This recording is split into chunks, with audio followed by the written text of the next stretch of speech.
A proclamation had been issued calling for 1 year's volunteers, and the question of reenlistment soon began to be agitated in the regiment. We were informed that after 40 days of our term had passed, we could reenlist and count from that date. Large bounties were offered, and our officers used every exertion to preserve the organization of the regiment. The novelty of soldiering, however, was rapidly wearing off with many of the men, and it was evident that many of them could not be induced to enlist for a longer term.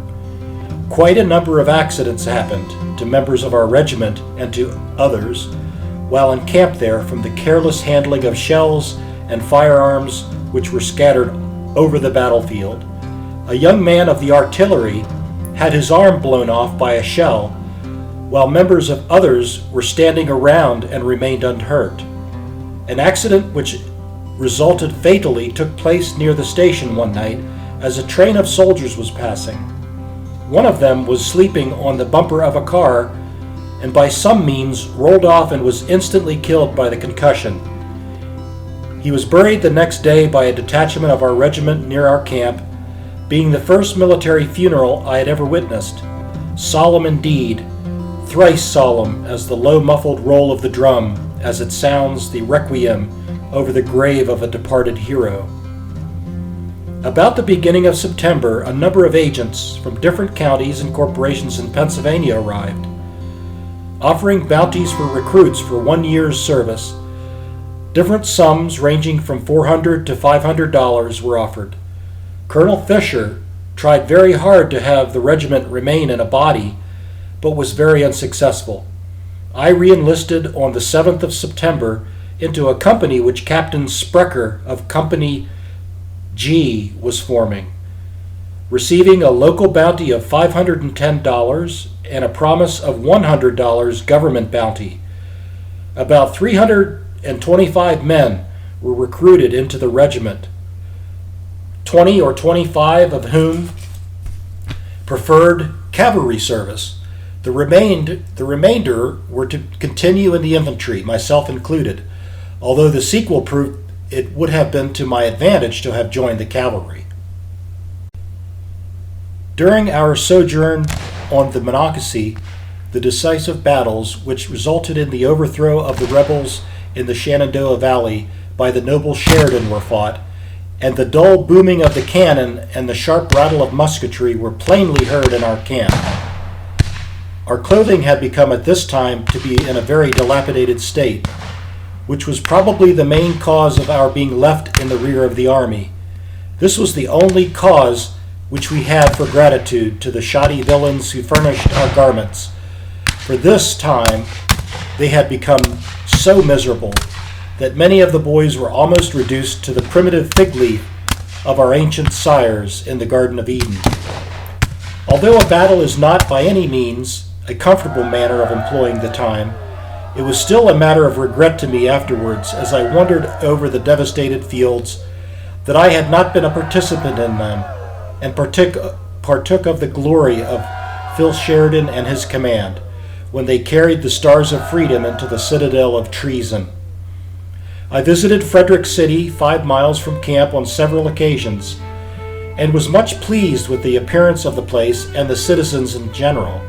Most of those who were really rebels had joined the Southern Army, so that the residents were principally Unionists and clever, hospitable people. The city lies in the heart of a fertile and beautiful country, and before the war was in quite a prosperous condition.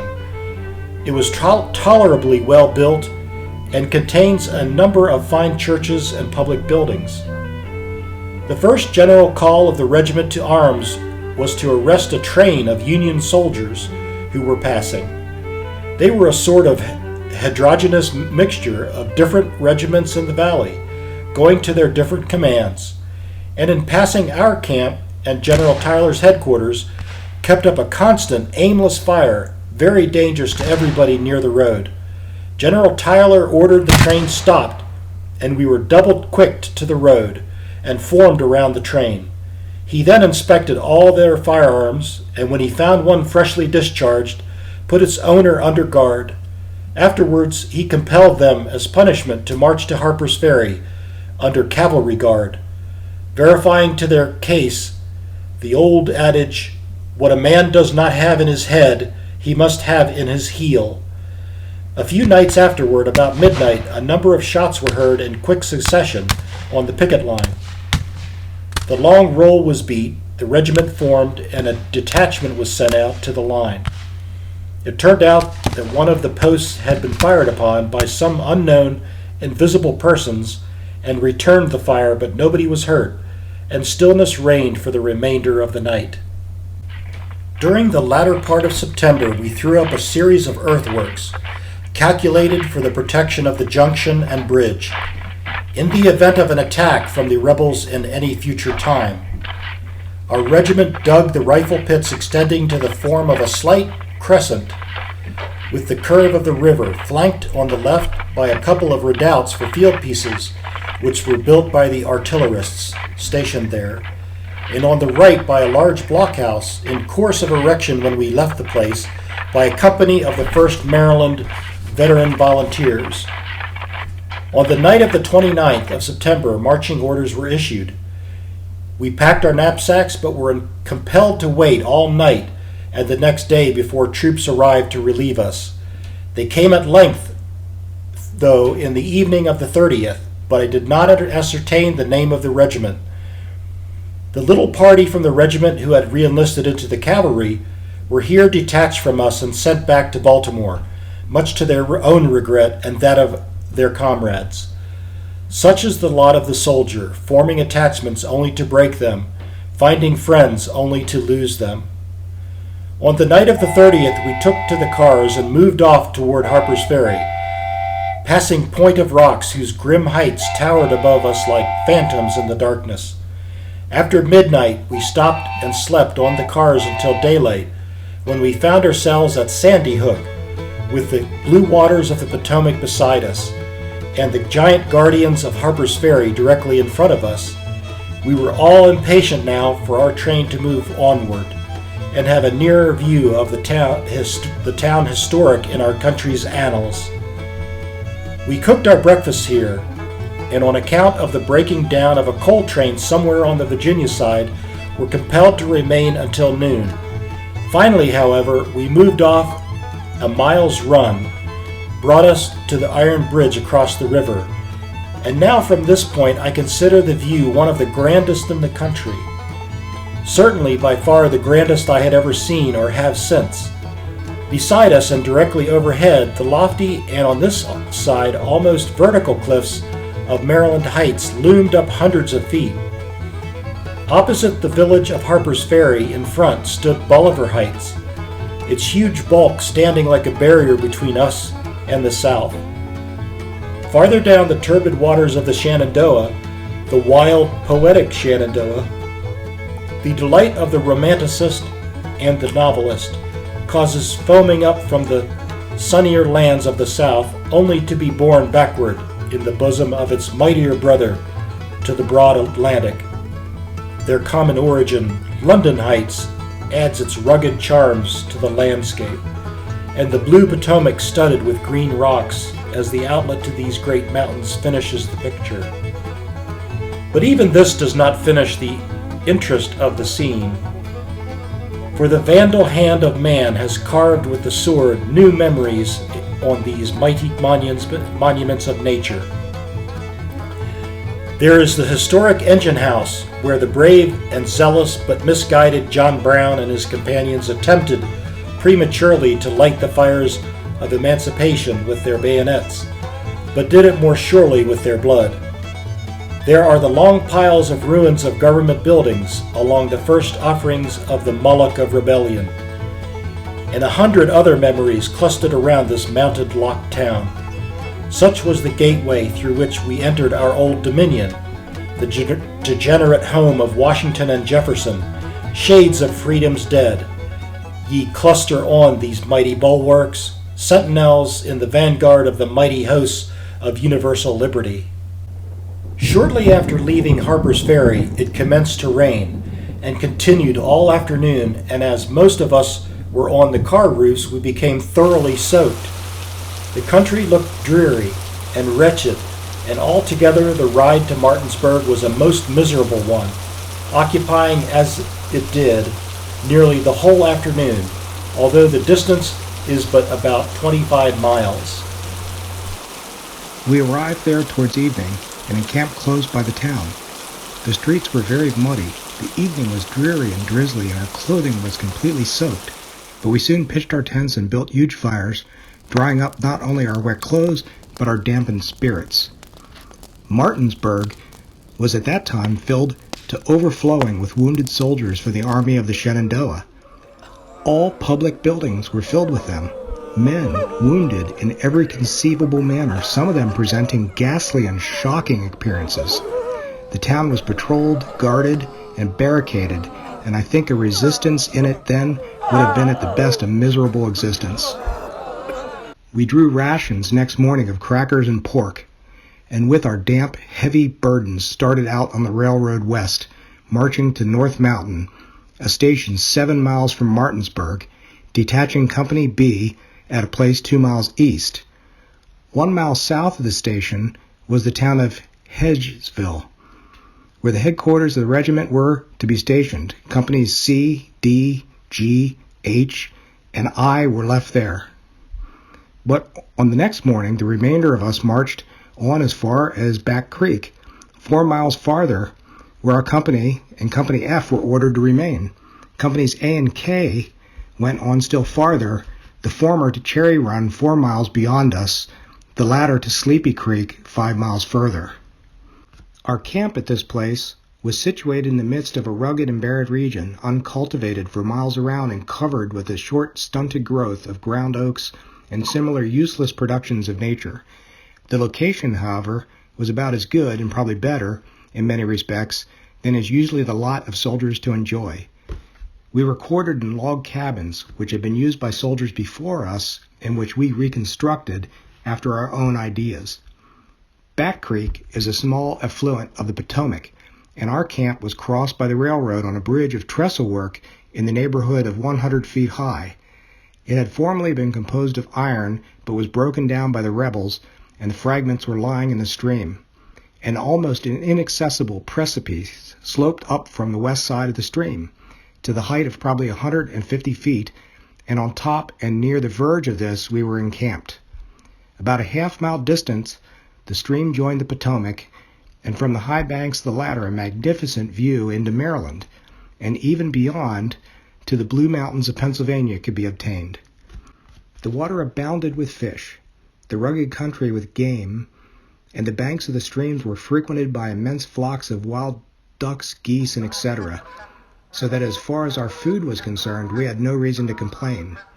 But here the attractive features of the place ended, for our quarters were filled with vermin of every description, including the pestilent gragback. Our clothing was light and ragged, and as the nights were quite chill, the ground frequently hard frozen. It was poorly adapted to the season. And last and worst, the country was filled with guerrillas, jayhawkers, and marauders of every description who harassed us incessantly, firing upon and annoying our pickets nearly every night, and as a consequence, often keeping us under arms and scouting around nearly all night. Heavy duty and loss of sleep caused considerable sickness among the men. A corporal and squad of men were sent out one evening, toward the middle of October, in advance of the posts, a short distance for an ambush to any prowlers who might approach the line. They had scarcely got beyond the sentinels when they met about an equal number of armed citizens, and a sharp skirmish instantly took place. Both parties treed after the Indian manner, but our boys soon gained advantage and forced them back toward the river.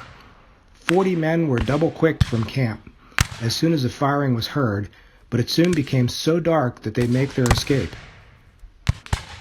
The next morning a party of us followed in the direction that they had taken and found where they had constructed a raft across the river with patches of blood in the sand and on the bushes.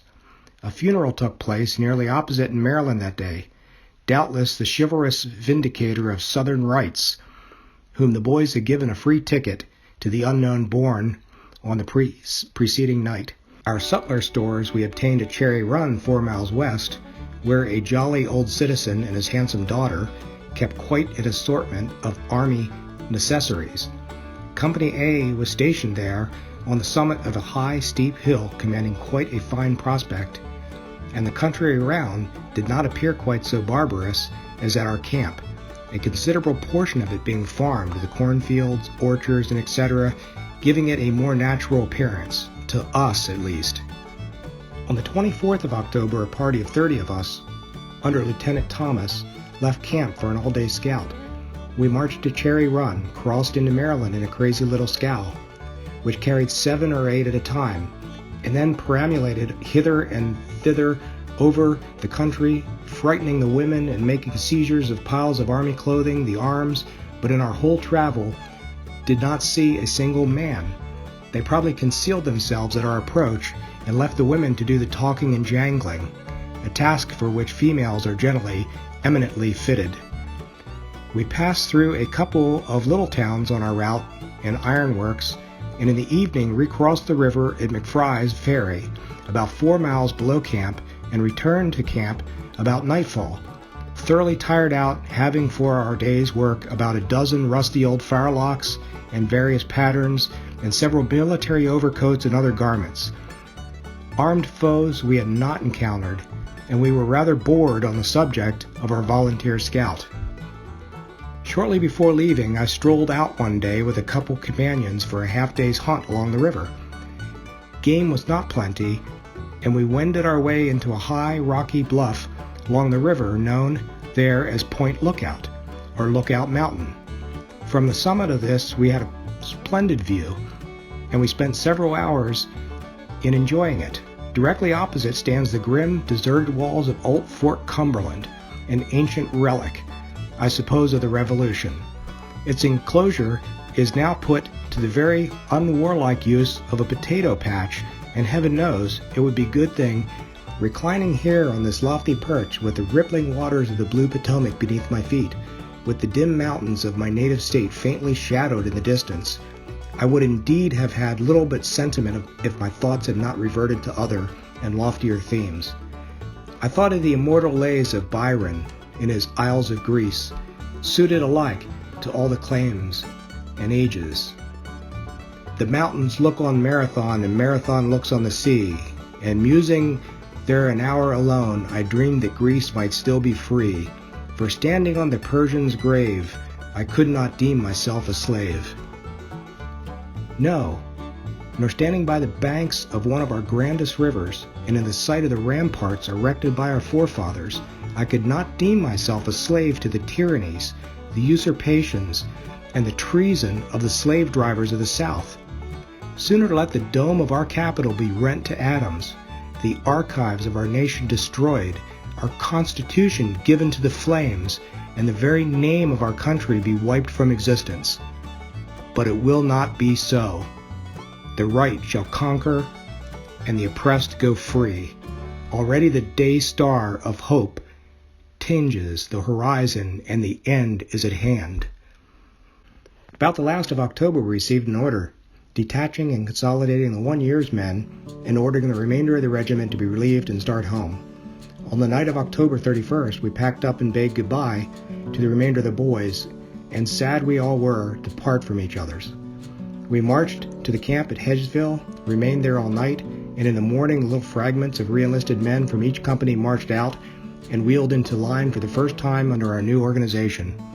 We formed 3 full companies commanded by the senior captain, Captain Markley. Our company officers were Captain Philip L.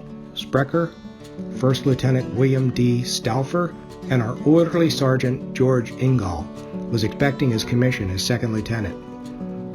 We started early and marched out on the road to Martinsburg, the train with our old comrades passing us by the way. About noon we reached Martinsburg and marched on through, encamping on the opposite side. A farmer was unfortunate enough to remain in the middle of the street with a load of apples as we passed. No quarter was shown, and the poor farmer was speedily relieved of his fruit, and left to grieve over the mutability of human affairs. Guards were detached in the evening and sent into the town to do provost duty for the time, and the place at that time was strongly barricaded and patrolled, and quite a number of soldiers encamped in the streets and close to around the town. On the morning of November 3rd, I was detailed for special duty in a squad of 21 men, 1 lieutenant, 1 sergeant, 3 corporals, and the remainder privates. We were detached as a cattle guard to drive about 600 cattle to Harrisburg, Pennsylvania. We carried no baggage except a woolen and a rubber blanket, together of course with arms, accoutrements, and haversacks. We left Martinsburg that morning, and after a toilsome tramp over a very bad road, and in constant anticipation of attack from guerrillas, reached the Potomac at Williamsport shortly before dark. We had much difficulty in getting the cattle across, but at length succeeded, crossing ourselves on the ferry boat. We passed through the town after dark and turned our drove into a field in the Hagerstown Turnpike, a half-mile or so from the outskirts. We lay that night in the open field, without even a tent over us, and nature, that very fickle dame, as if seized with a sudden fit of generosity, partially compensated us for a lack of covering by giving us one of the most bountiful coverings of mud and water before morning that I ever enjoyed. It rained, as the old women would say, by buckets full, all night, and a miserable-looking party we were when day broke. Besides, the good people of Williamsport, in their disinterested kindness, had relieved us of about 25 of our cattle during the night. In our wrath, we failed to appreciate their kindness, and marched into the town, seizing and driving off all the horned animals we could find, but withal were minus a number of cattle when we left. That day we made but 2 miles, stopping in a field about midway between Williamsport and Hagerstown. The next morning we set out early, passing the magnificent spring of water, the name which I do not know, but certainly the finest I ever saw, on directly through town, which by the way I thought quite a fine-looking place, and camped for the night about a mile directly upon the state line, which rejoices in the classic title of Mutton Town, whose inhabitants are, I presume, the wisest of people, probably the very tutors of wisdom herself, in their own eyes, were in a high state of excitement at our approach. They unanimously opposed the war, the draft, the taxes, and everything but the rebels. In short, they belonged to that class whom the vile minions of Phil Sheridan denominated Copperheads. Consequently, they considered that our passage through their streets was an invasion of their most sacred rights. We approached their city on Sunday morning, the 6th of November. Before us, a short distance, stood a lofty hickory pole on which flaunted a flag with the words McClellan and Pendleton, Peace and Union.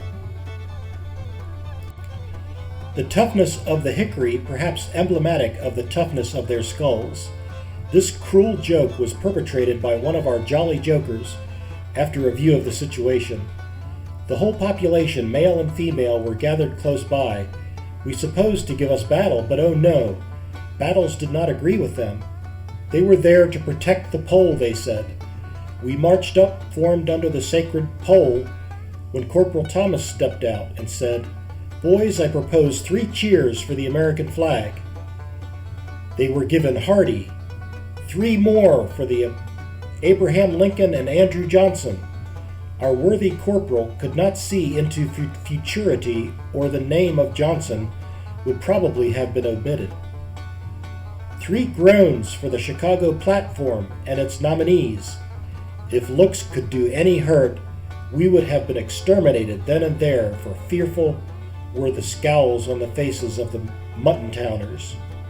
But they left us alone in our glory, and we soon bid them an affectionate farewell, turning our faces north, and in a few minutes more, with a thrill of delight, leapt over the imaginary line into old Pennsylvania. We made our longest tramp that day, passing through Greencastle and on until within a few miles of Chambersburg, a distance during the day of about 14 miles. Driving cattle we found to be more tiresome employment than marching with a knapsack, and we were all thoroughly wearied out when we stopped. We were now fairly entering the great Cumberland Valley, and the country improved in appearance with each step northward, at least in our eyes. In spite of our tired limbs, we were a merry party at the prospect of soon again seeing our native places and greeting our friends. We cooked an elegant supper from a half-dozen of unlucky chickens, which were unfortunate enough to get within our grasp during the day, all of us being in favor of confiscation, at least of all the eatables that came into our reach, and enjoyed a sweet sleep that night while the rain pattered on top of our rubber blankets. Soon after starting the next morning, we entered the town of Chambersburg, or rather its ruins, for at that time new building had not been erected, excepting some temporary shanties, and a deplorable sight indeed were the lines of ruins, bare walls, open cellars, and roofless houses that stared at us on all sides. A fitting monument to the vandals who perpetrated the outrage, as it was also a certain type of the ruins of their own miserable confederacy. About noon we stopped near Green Village, and taking time by the forelock, I left the squad and kept on my way, intending to reach home that day, and rejoined it in a couple of days further down. Late in the afternoon, I reached Shippensburg, ragged, tired, and dirty, a very great contrast to the enthusiastic individual I had been, leaving there a few months before. Not that the army spirit had died out of me. The momentary enthusiasm, it is true, was gone, but in its stead burned a firm and endurable determination, which I knew would last until the end. I spent the next day jointly at home and in town, and met a great many old soldiers who had gone out at the first call of war, and were then home on furlough. For this was the 8th of November, and the great civil struggle for the president was just taking place. There was much excitement, either party, the supporters, and the opponents of the government equally confident of success. On the morning of the 9th, I left home with a better and cleaner suit of clothing that I had had for a long time, and feeling decidedly better in consequence, although a little depressed at the idea of leaving friends and home so soon. I soon rejoined the boys, and we continued on our way down the valley. Our journey was a pleasant one, though unmarked by much incident, and after several days more we reached the Oyster's Point on the 14th, a short distance from the Susquehanna River. On the way, the joyful news of Lincoln's re-election reached us, joyful to us because it proved to us that the people of the North approved the cause for which we were battling and would sustain us in it.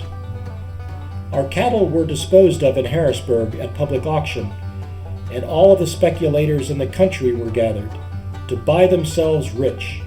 But whether they were successful or not, I am unable to say. One thing is certain, the cattle were sold, and sold at very fair prices. The unwilling contribution of the farmers of Loudoun Valley to the government. The principal part of our squad embraced this opportunity as being probably the best they would have of seeing their friends, and for want of anything else they took what soldiers term a French furlough. As I did not wish to return home again, I took up my abode at the Soldiers' Rest, with a few others in the same situation. We remained there until the 20th, when Lieutenant McFerrin concluded that we had better start back to the regiment, although but 5 of us were there. So about 2 o'clock in the morning we embarked on the express train, which was crammed considerably over its capacity, and run to Baltimore, but with one stoppage at York, arriving there shortly after daylight.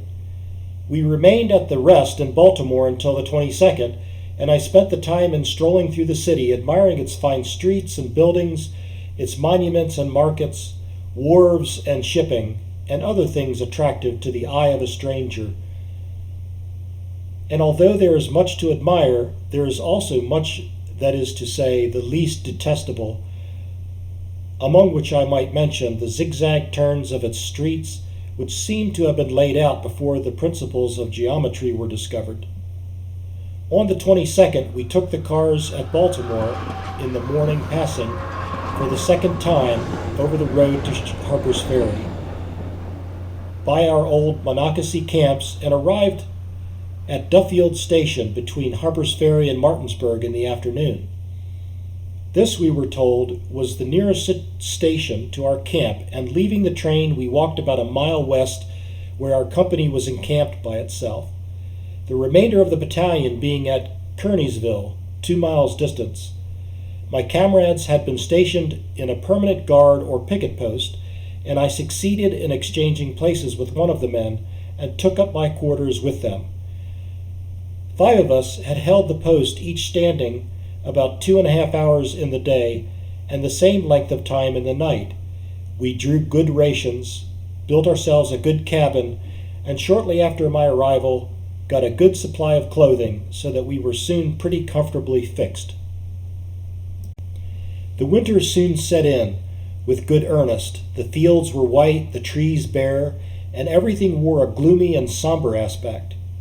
All the devices that Yankee ingenuity could invent were resorted to while away the time. And with all that, it hung heavily on our hands. Within our cabins, the fire was bright and warm. Without, the rough chill winds moaned tremulously through the dead branches, bearing on their icy wings and cold breath of angry winter. And I thought often, is this the mission of man, that he should expose himself to the cold gales of winter, to the burning suns of summer, to all the inclemencies of all the seasons? For what? That he may carry ravage and ruin to the homes of his fellow man? That he may desolate the industry of ages, clot the ground with human gore, and bathe his shining bayonet in the blood of his brother? Ah, there is a radical wrong at the root of all this.